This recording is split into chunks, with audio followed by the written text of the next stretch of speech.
This is the Lone Crater YouTube. We hope this video helps.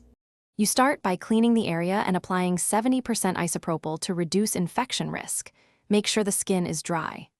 Next, apply topical numbing cream if included, wait the manufacturer's dwell time, and position the applicator so you have a clear view.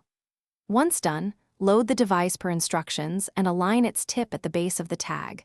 Steady your hand, breathe out, and be ready to activate. This sequence prevents slips and helps you work precisely for best results.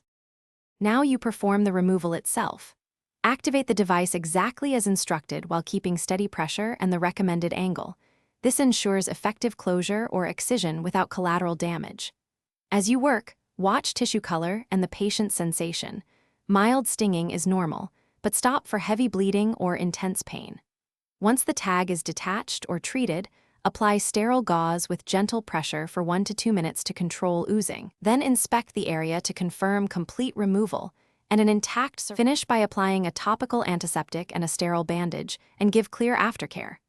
Avoid soaking the area for 24 hours, keep it clean, and change dressing per the kit's timeline.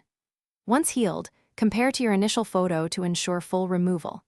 If you see increasing redness, swelling, pus, fever, or bleeding that does not stop within 10 minutes despite pressure, discontinue self-care and seek medical attention promptly. This single troubleshooting step prevents complications and protects your health. Thanks for watching. Consider subscribing if we helped you.